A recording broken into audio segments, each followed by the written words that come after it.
Some stories survived only because no one dared to erase them. Among them is the account of the day heaven opened, the angels broke their own oath, and the world received beings that were never meant to exist. Have you ever read about the sons of God and felt something was missing? Have you noticed that certain passages of Scripture seem to conceal another layer, as though part of the story had been lifted from the surface? The Book of Enoch reveals this lost layer without metaphors. It declares that angels descended to the earth, took human women, fathered giants, and taught forbidden secrets that corrupted all creation. Michael, Gabriel, Raphael, and Uriel witnessed the violence spreading, the earth crying out as though it were being wounded, and heaven issued a judgment that would reshape the fate of every living thing. Why did 200 watchers abandon their orders? Why did their children devastate the earth? And why was a single man, Enoch, taken to record what no mortal was meant to see?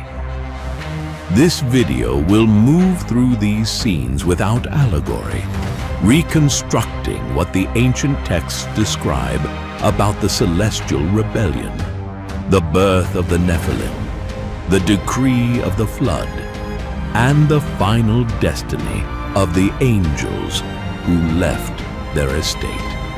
None of this is a modern invention.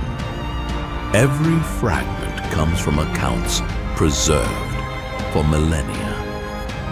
Now we move towards the fall, a path many avoided, yet one that remains open to all who cross the valley of redemption. No one knows precisely when the silence of heaven began to twist, but the ancient texts describe a moment in which the balance of creation was interrupted by a desire that should never have existed. The Watchers, angels appointed to observe the paths of humanity and preserve what God had established, looked upon the world with the calm of those who understand the boundaries of their own order. Yet, as the generations passed, something within these beings began to change. A longing previously unknown took shape, timid at first, but growing like a fissure spreading across the surface of stone. They were drawn to human life, to the beauty that blossomed among the descendants of Adam, to the sense of motion and fragility that did not exist in the immutable heavens. It was not love, it was not compassion, it was fascination, and that fascination would become their fall. Among them was Samyaza, a leader endowed with great authority among the heavenly hosts. He perceived the danger, yet also felt the weight of an impulse that seemed irresistible. The others watched in silence until the temptation became a subject whispered between them. The very conversation was already a transgression, but once spoken, the idea took form. The Watchers began to imagine the possibility of abandoning their habitation, crossing the boundary the Creator himself had fixed between spirit and flesh. There was no theological clarity in their words, nor open rebellion, only the unsettling echo of a desire that grew ever stronger. And when Samyaza finally spoke, confessing fear of walking alone upon a path with no return, the others found courage in their own dread. The fall began in that instant, not in action, but in the decision to take part in something that would be carried out together. The gathering that sealed their fate took place upon the snowy summit of Hermon. The mountain was silent, as though creation itself awaited what would come next. The texts say that there 200 angels swore an oath, not out of necessity, but out of shame. They knew that if one turned back, all would be marked by abandonment. So they bound themselves under a curse. None would retreat. It was not merely a pact of action, it was a pact of destruction. In that moment, the Watchers detached themselves from divine order. They broke the obedience that sustained their existence and assumed responsibility for everything that would follow. The snow around them received the sound of the oath, and many believed across the centuries that the mountain absorbed the mark of that moment, like a scar that never heals. When they descended, they did not come as shadows or invisible spirits. They took form, density, physical presence. Creation, once stable, felt the rupture. The air shifted as though the boundary between realms had been cut by a blade of fire. The women of the earth, described as radiant and beautiful, became the center of the transgression. The Watchers approached not to instruct, but to possess, giving themselves over to an illicit union that was never meant to exist. Instead of guiding humanity, they corrupted it. Instead of preserving secrets, they revealed knowledge belonging solely to the heavens. They taught enchantments, the manipulation of metals, forbidden astrology, rituals of seduction, and arts of power that altered forever the course of mankind. The earth responded with pain. The first signs emerged with the appearance of beings that had no place in the original creation. The children of the Watchers, the Nephilim, were neither men nor angels. They were colossi, creatures whose strength exceeded all human measure and whose hunger knew no restraint. They dominated entire fields, crushed structures, consumed everything around them. When human labor could no longer sustain their existence, they turned upon the very people whose lives they had overshadowed, devouring without remorse those they should have protected. Corruption spread like poison. Animals began to suffer distortion. Plants lost the purity of their forms, and even the sea seemed to stir with unease. The balance of creation was unraveling. The texts say that the earth itself lifted its voice, as though it were a living being, groaning beneath the weight of violence. It was a deep cry, crossing mountains and valleys, reaching celestial regions where no human murmur could arrive. And it was this cry, not merely the sin, that moved the heavens. Michael, Gabriel, Raphael, and Uriel looked down and saw what the world had become, a world once called good. They saw blood shed without purpose. They saw giants destroying settlements. They saw rituals that twisted what God had created.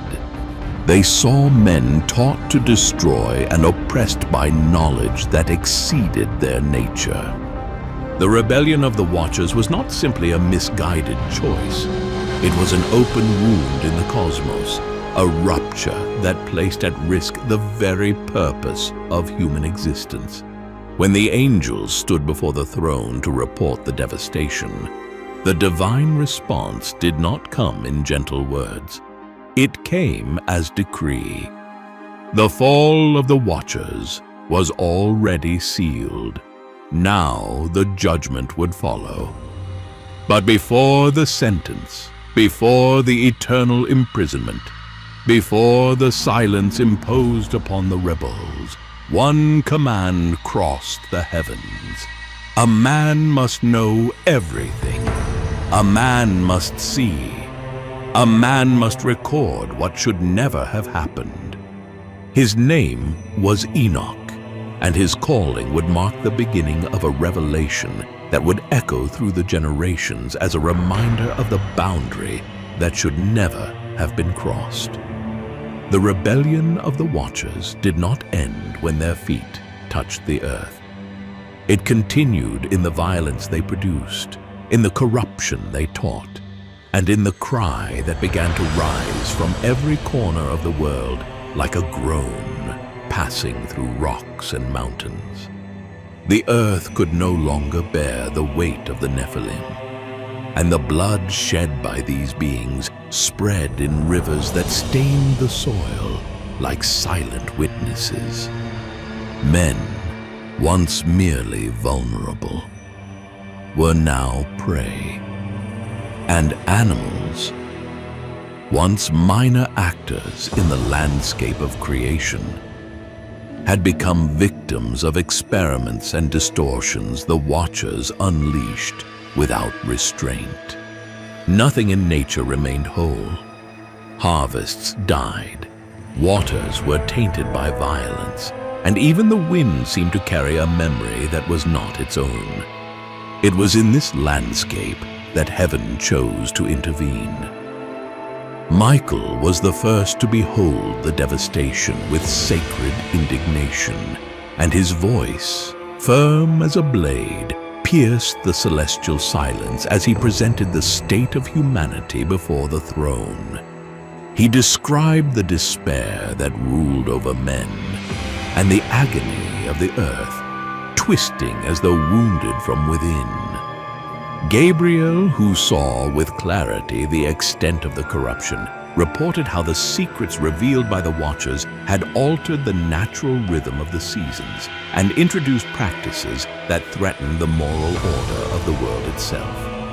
Raphael, guardian of healing, brought to the assembly the anguish of the innocent, their pleas, their final breaths taken by giants whose existence should never have been possible.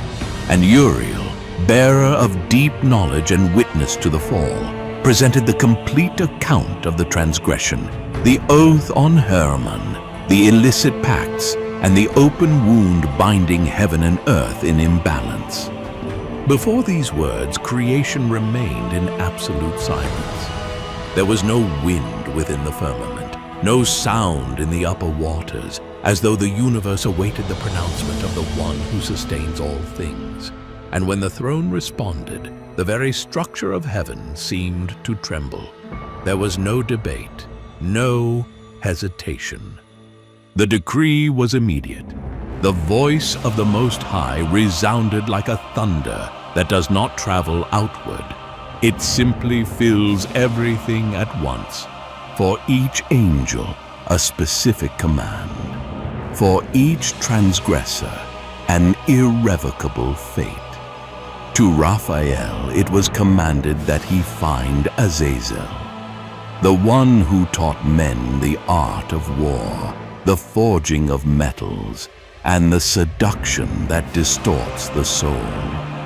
He was to seize him, chain him, and cast him into a pit opened in the desert of Dudail, covering him with rough stones so that he would never again behold the light.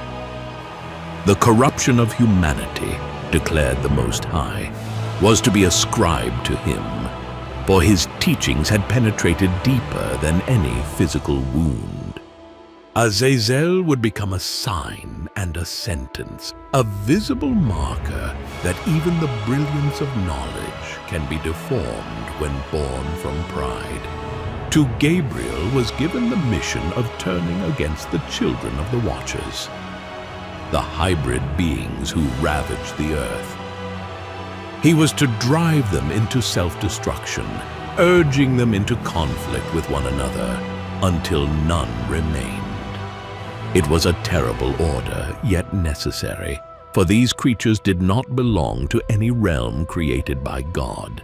Their existence was a continuous rupture, a deviation replicating itself like an incurable disease. Their destruction was not punishment, it was restoration. To Michael fell the task of announcing to Samyaza and the other leaders of the Watchers their final sentence. They would be imprisoned for 70 generations in the depths of the earth, confined in utter darkness, awaiting the day when all creation would be judged. Their cries, should they utter them, would no longer reach the firmament.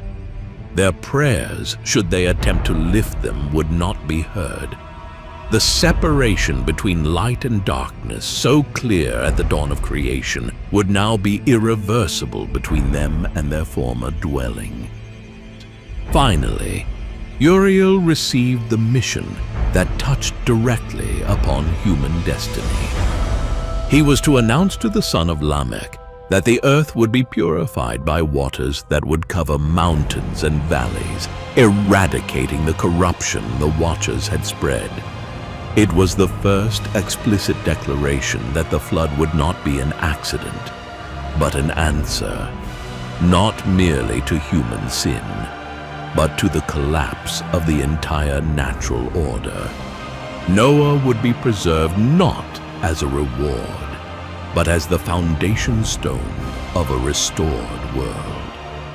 When the Archangels received these commands, there was no debate, nor any emotion recorded in the texts.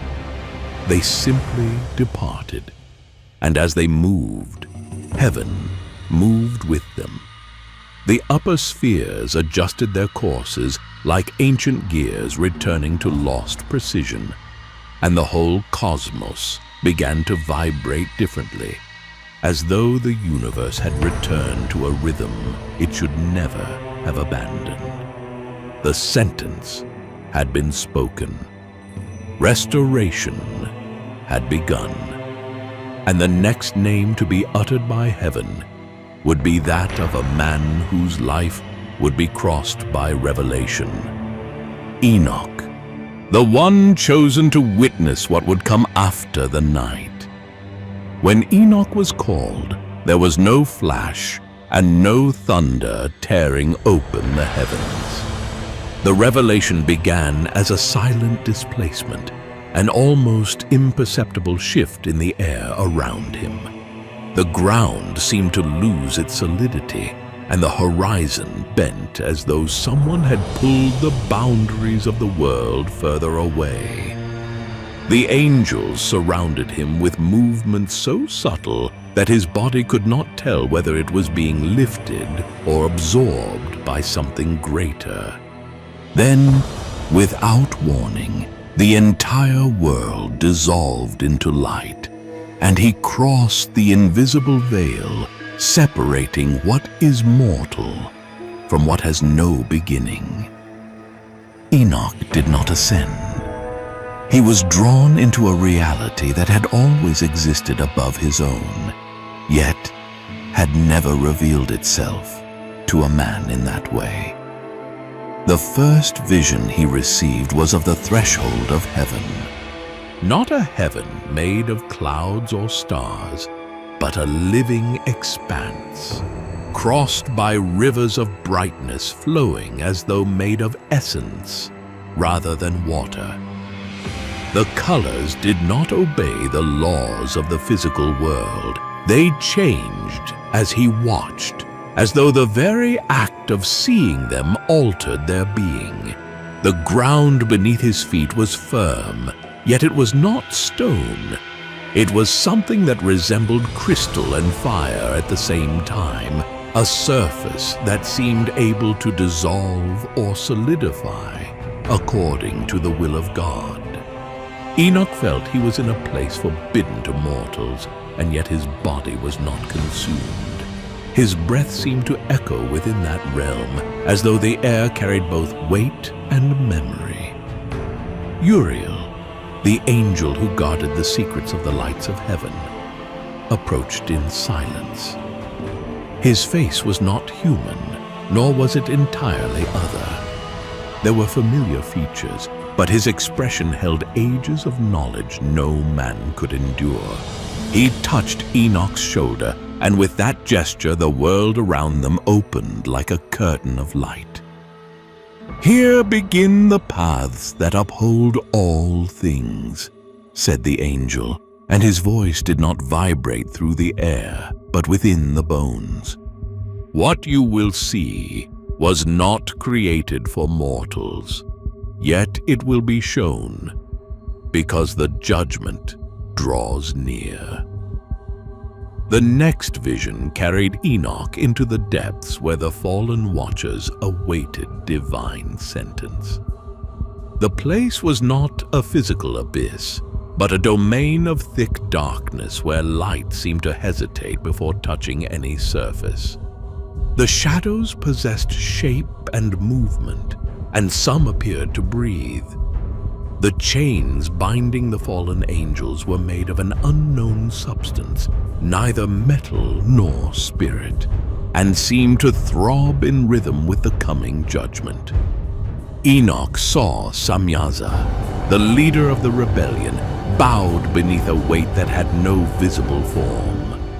His face was covered, not by human shame, but by the absolute awareness of what he had lost.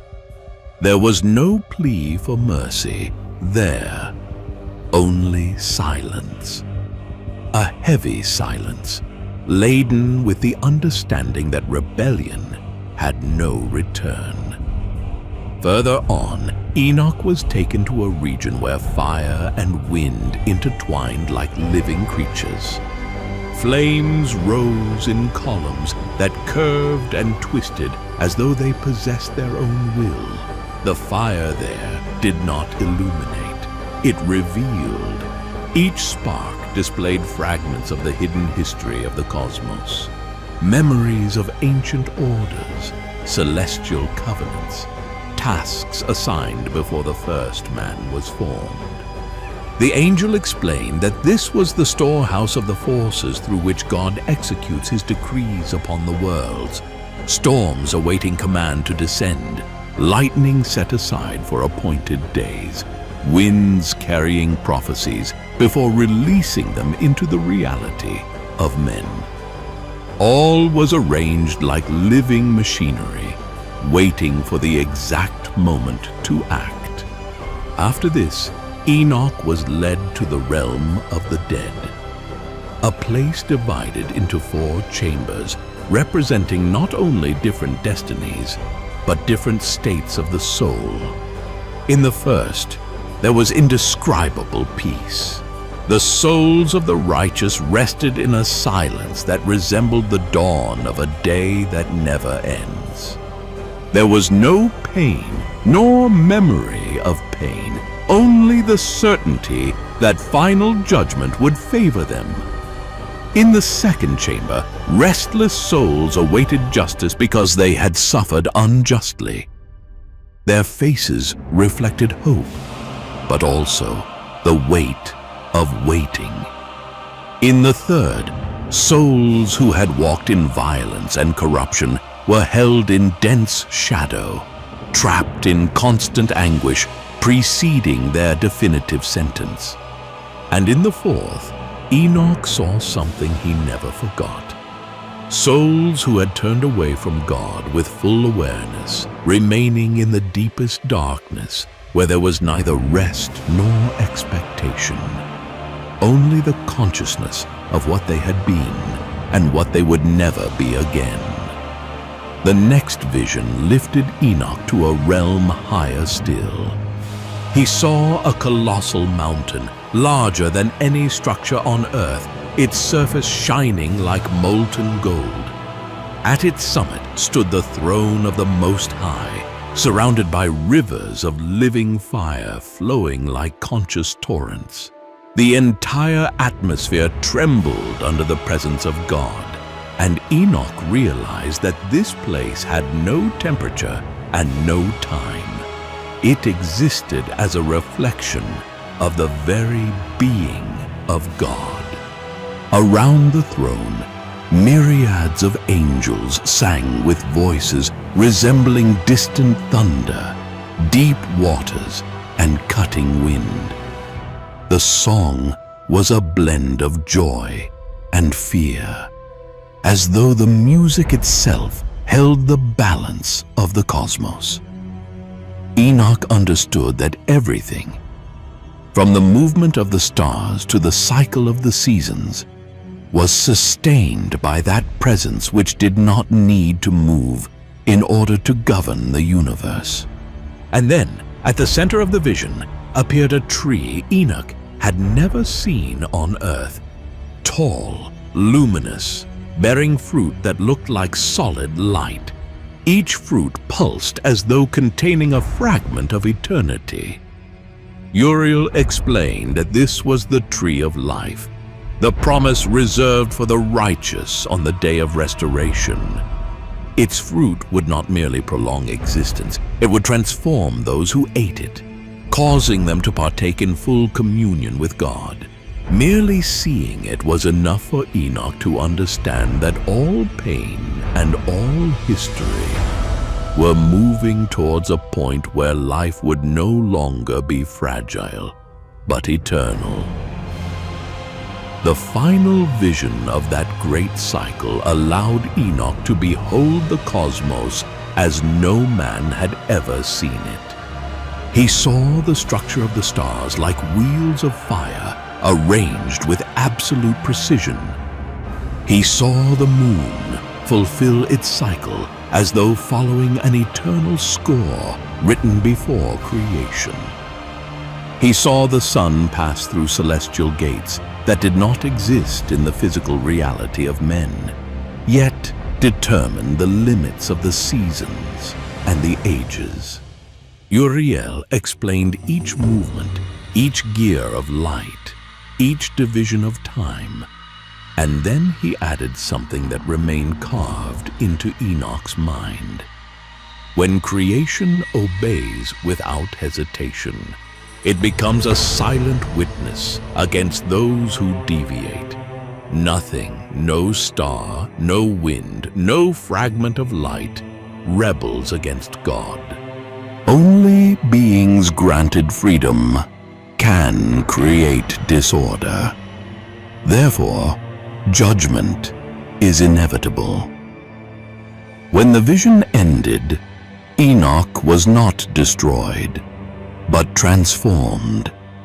His soul had traveled through realms far beyond human experience. His eyes had seen what upholds the universe and what awaits those who corrupt their own essence. Only beings granted freedom can create disorder. Therefore, judgment is inevitable. When the vision ended, Enoch was not destroyed, but transformed. His soul had traveled through realms far beyond human experience. His eyes had seen what upholds the universe and what awaits those who corrupt their own essence. And as the angels guided him back to the world of men, he understood that he had not yet received the heaviest part of the revelation.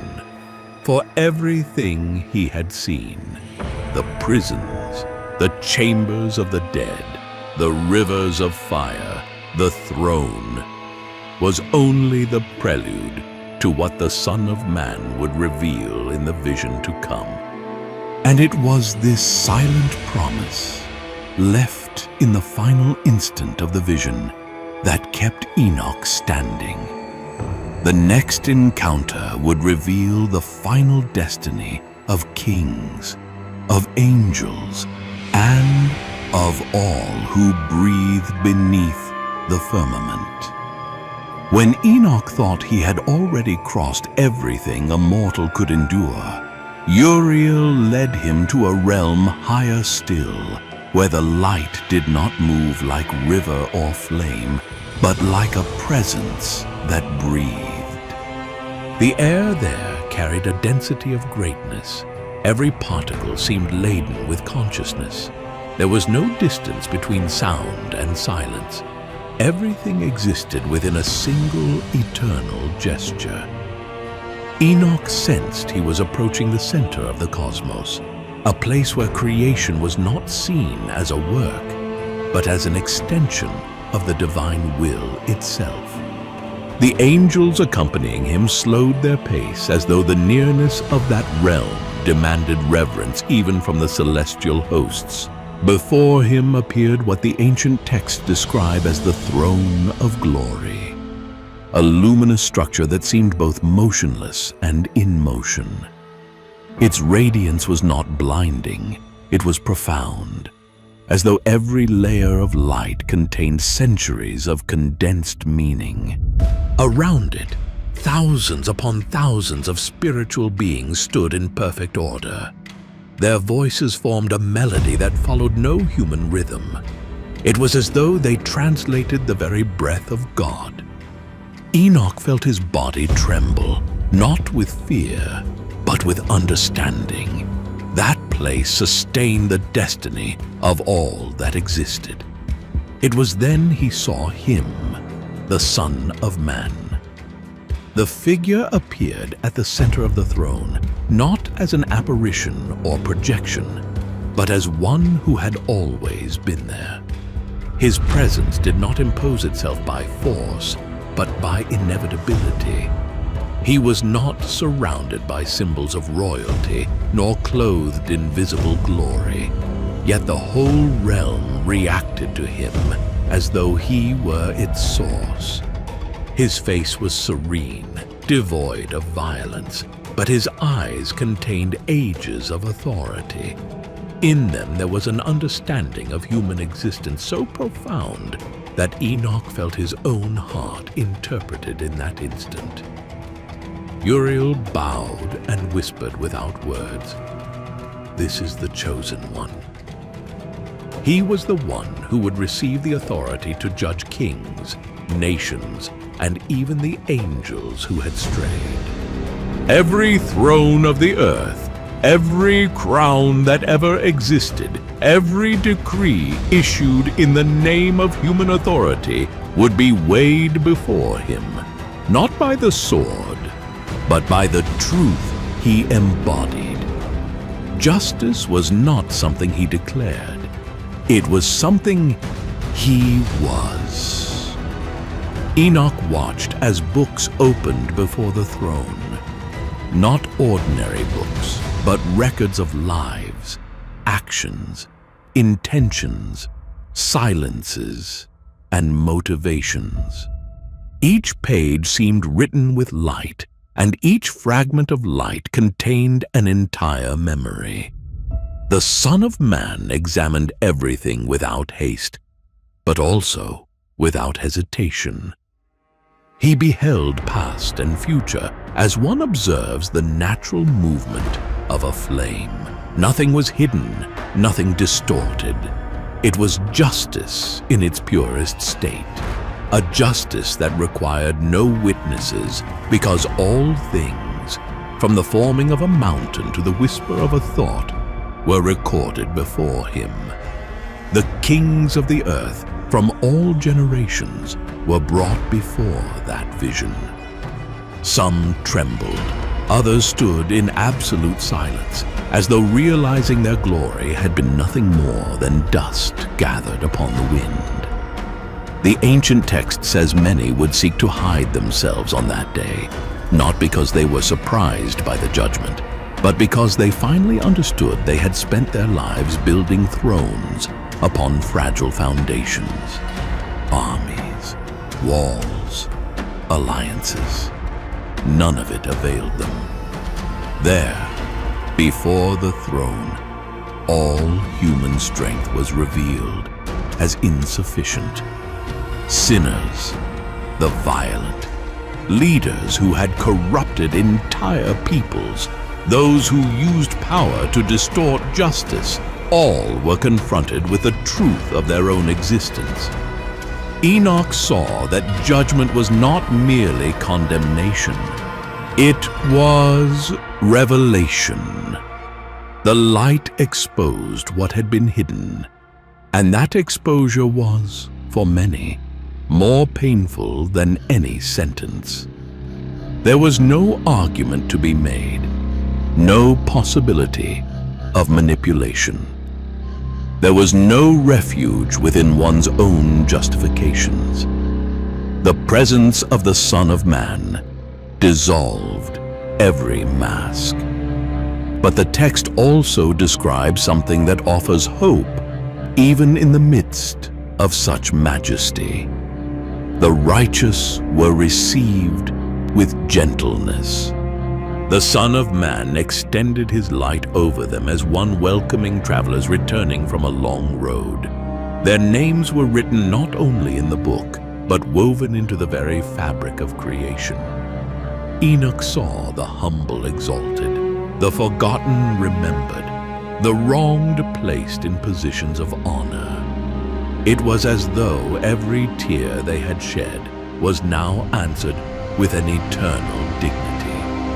In the midst of this vision, the Most High raised his voice, not to announce destruction, but to establish the final destiny of the Watchers.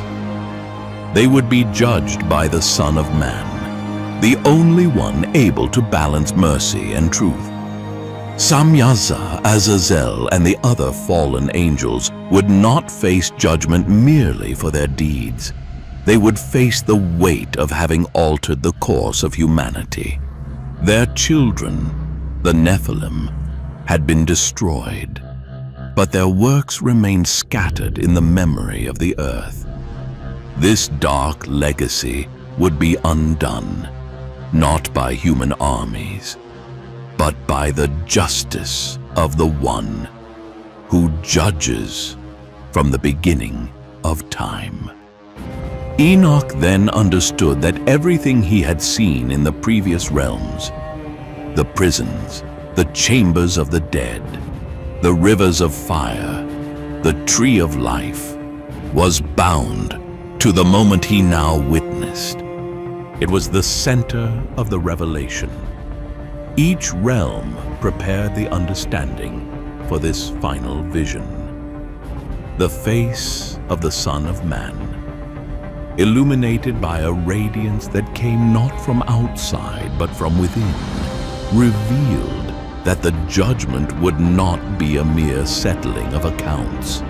It would be alignment, restoring each part of creation to the place God had appointed before the first day existed.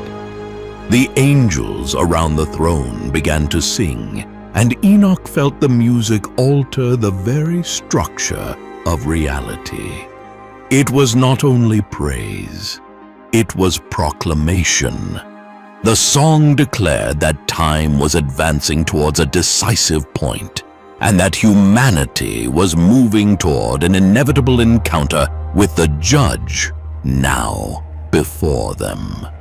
Kings would fall, empires would break, the pride of the mighty would dissolve, and the righteous would find rest.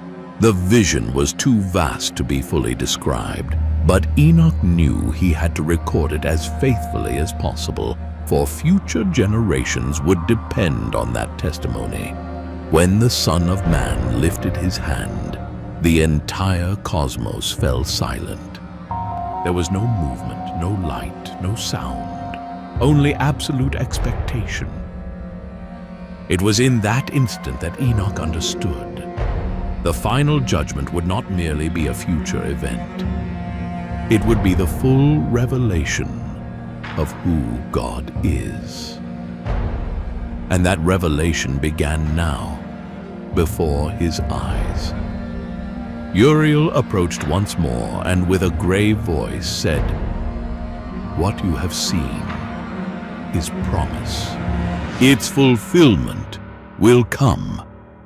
And when it comes, no power on earth will withstand it."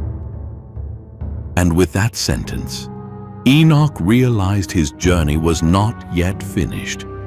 The next vision would lead him to the secrets of time, to the laws that sustain the movement of the sun, the moon, and the stars, and to the celestial clock that would bear witness to the judgment upon the world. When Enoch left the region of the throne, there was no rupture, no sudden dimming of radiance. The world simply changed around him, as though the fabric of heaven had shifted gently to reveal another layer. Now the light did not come from voices or fire, but from something steadier, almost serene. It was as though the cosmos breathed in precise intervals, and each movement carried a meaning known only to the ancient luminaries. Uriel walked ahead with steps that produced no sound, and Enoch realized he was following not merely an angel, but the guardian of a knowledge that predated mankind itself. The vastness before them resembled the interior of a great silent hall, where currents of light flowed like suspended rivers. In each river, luminous symbols formed and dissolved, revealing calendars not dependent on earthly seasons, but on deep cycles engraved in the heart of creation. The angel spoke only when he perceived that Enoch was ready to listen. What has sustained humanity until now has not been kings, nor alliances, nor temples. It has been this, the order of time. And you will now see how time bears witness to the Creator. The sun appeared before them, not as an object fixed in the sky, but as a living entity crossing a gateway of light. Its movement was firm, continuous, unhurried. It advanced with the dignity of one who has known its purpose since the beginning. Enoch felt warmth, but not burning. It was a presence that conveyed strength rather than violence. Around it were invisible gears, divine structures so vast that their existence could only be sensed by the equilibrium they left in the air. He passes through 6 gates throughout the year, Uriel explained, and every change the world experiences, harvests, rains, seasons, is born from the path you are seeing now. Nothing is early, nothing is late. Not even the greatest of kings possesses such precision. The vision shifted before Enoch could form a question. Now the moon emerged, delicate, like a thread of silver waxing and waning in the sky. Its glow was gentle, almost sorrowful, yet it carried a silent discipline. It grew, declined, vanished, returned, a cycle that had never failed since the beginning. She guards her own gates, Uriel continued, and carries within herself hidden rhythms that influence waters, nights, animals, and even the dreams of man. Her light is not her own, it is reflection, yet all nations, even those that have forgotten the Creator, feel her influence. Around them, the stars began to appear as though a velvet curtain had been slowly pulled from the firmament. They were not static points of light. They moved in patterns reminiscent of deep breaths. Each line, traced by a constellation, seemed to reveal a fragment of an ancient story. Enoch realized that these figures were not placed merely for beauty or guidance. They were witnesses. Each movement was a record, each glow a memory. Uriel raised his hand, and the stars responded. Some descended faintly, as though recognizing their guardian. Others flickered like lanterns caught in the wind. Enoch saw that some stars were steadfast and obedient, but there were also gaps, spaces where something had clearly been torn away. Those that disappeared, said the angel, were the ones that broke their course. He needed say no more. Enoch understood. Just as the Watchers had betrayed their missions, there were stars that had abandoned the path set for them.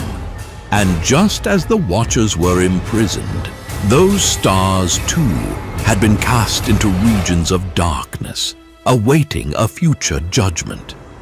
The grandeur of that revelation was not found in the violence of judgment, but in the tranquility of order. There was something profoundly beautiful in that balance. The sun followed its rhythm. The moon kept her cycle. The stars obeyed the invisible lines God had drawn across the heavens. All creation moved like a silent symphony. Enoch realized then that none of it was passive. It was pure obedience. It was constant reverence. It was as though the entire cosmos knew the Creator still watched over it. Humanity, Uriel said calmly, believes the heavens exist merely as a backdrop. But that backdrop observes them. Every broken cycle, every attempt to alter time, every manipulation of what was set in motion, all is recorded here. The angel walked on, and the three great lights, sun, moon, and stars, align for an instant. It was brief, but enough for Enoch to feel he had witnessed something rare. The luminaries producing a harmony so perfect that it resembled the distant echo of the first day of creation. One day, Uriel added, these lights will serve as witnesses in the judgment. They fulfilled their purpose, man not always. There was no threat in the angel's voice, only recognition. Something serene, inevitable, ripened by time. Enoch drew a deep breath. Each vision, each realm, each secret seemed to prepare him for what was to come. The story of the Watchers was ancient. The judgment of the angels was immense. The Son of Man was majestic. But there was something deeper still, a revelation not confined to heaven, nor to time, nor to the nature of spirit. It was the threshold where destiny and memory met. Uriel looked at him again, and this time there was a different tranquility in his expression. You have walked among worlds, Enoch. Now you will walk among ages. The sentence, spoken without urgency, carried a weight that needed no embellishment. He knew the next step would lead him to the heart of the flood and the emergence of a new humanity, not merely as a historical event, but as the consequence of everything he had seen in the heights. The transition between the heights and the world of men occurred as one descends from a deep thought to the surface of the everyday. Nothing broke along the way. Only the temperature of the light changed. Enoch realized he was returning to a familiar place, but now carrying a broader understanding. The earth stretched before him with a silence that did not come from calm, but from exhaustion. It was a world that seemed to hold its own weight without finding where to rest. Uriel walked at his side with a firm posture, observing the valleys like one who studies a story repeated too many times. The angel did not immediately mention what was coming, yet everything in the landscape hinted at an ancient decision approaching. The mountains maintained their usual form. The villages went on with their routines. But there was a subtle wear across the land, almost imperceptible, revealing a prolonged deviation in human life. Creation still functioned, but not with the fullness for which it had been shaped. The corruption of the Watchers had left deep marks. They were not merely forbidden rituals or hidden techniques. The changes had entered the conduct of people, altering their relationship with work, with the body, with power. Enoch perceived this transformation without needing explanations. Violence was present in gestures, in daily decisions, in the smaller disputes that poisoned every community. Nothing was dramatic by itself, but together it formed a continuous movement towards something unsustainable. It was in this context that Enoch saw Noah. He did not appear separate from the rest of humanity, nor did he radiate any visible singularity. His difference lay in the way he handled the smallest choices.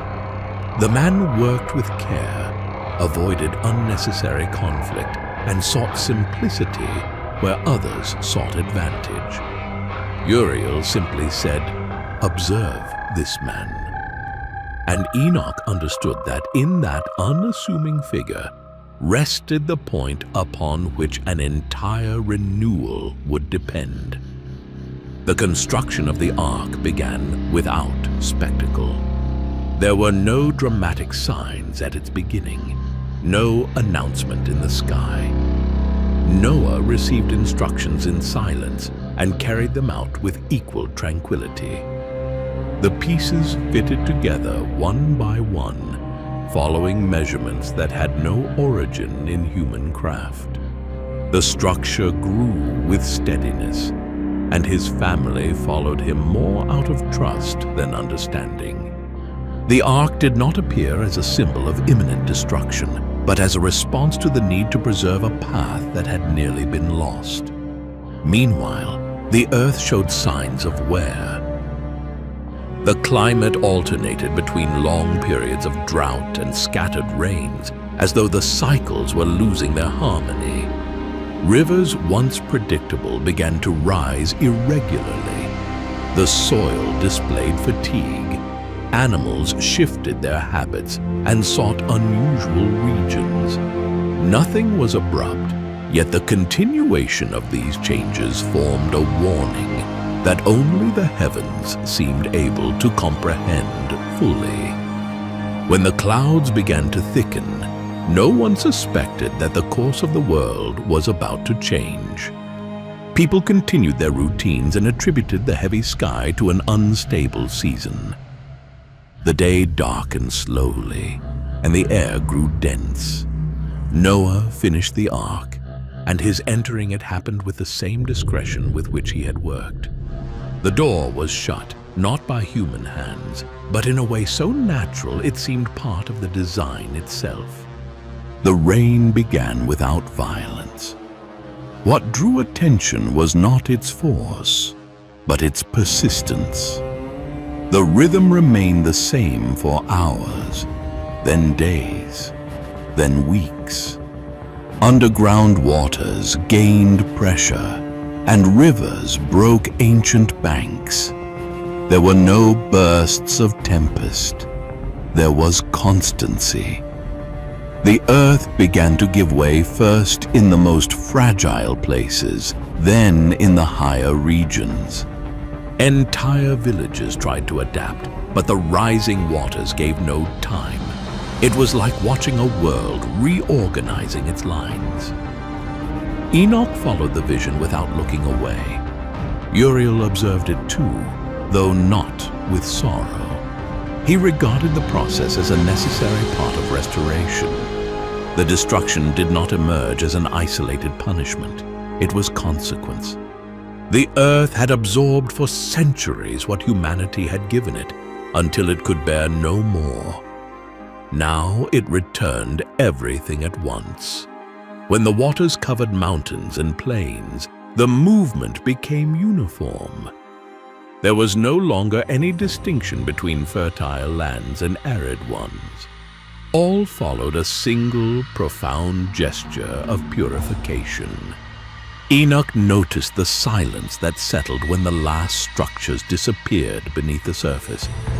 It was a silence without triumph, but filled with a kind of order not recognized at first glance.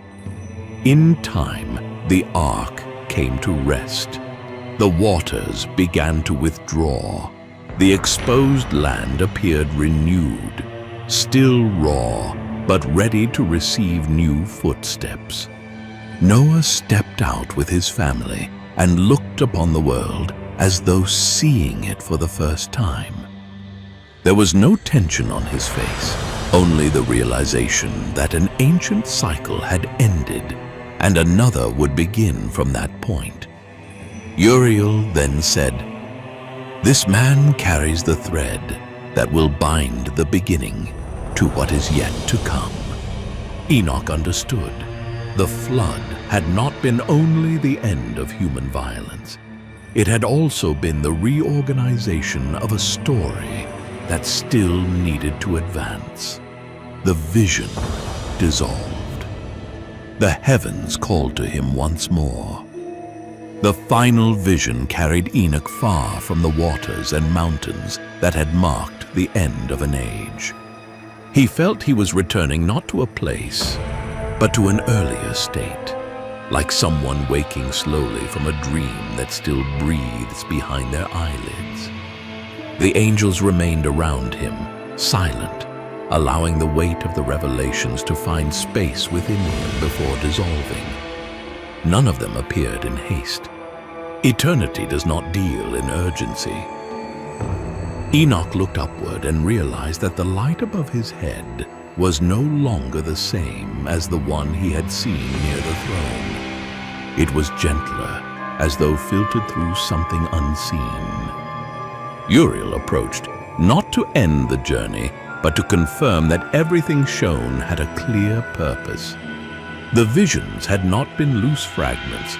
They formed part of a single movement that crossed ages and united distant destinies. Every realm visited, every judgment revealed, every detail of heaven and earth pointed in the same direction.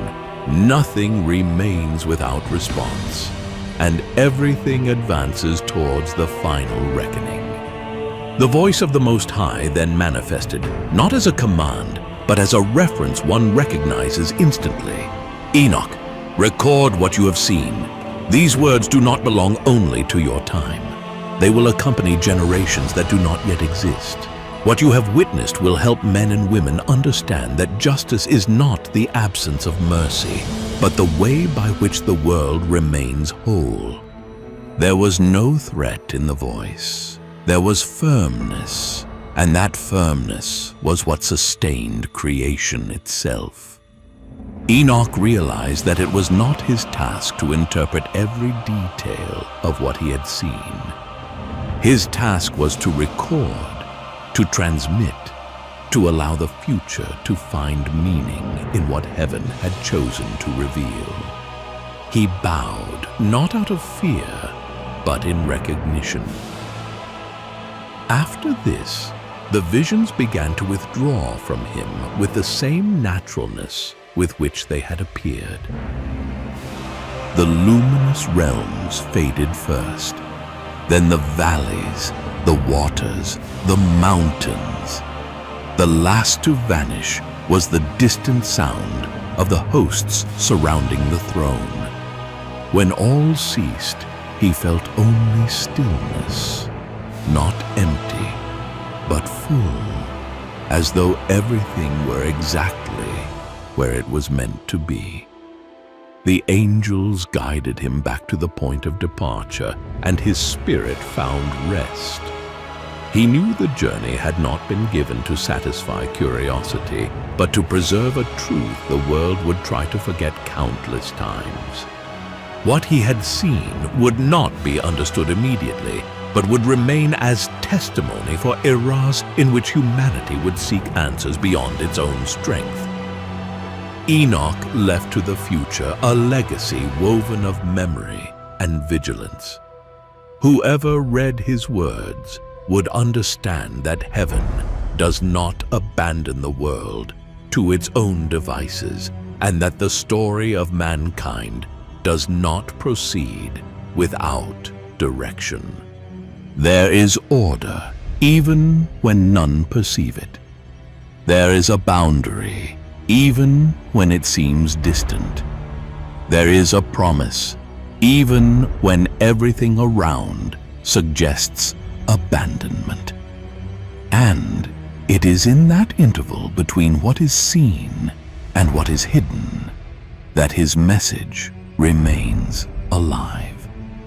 When his presence faded, only the echo of the revelations remained, stretching like an invisible line through time, reaching generations that would still walk in search of meaning. And in that echo, almost imperceptible, one final certainty endures. When voices fall silent and ages shift, there is still a place that hears what the world tries to silence. The Valley of Redemption.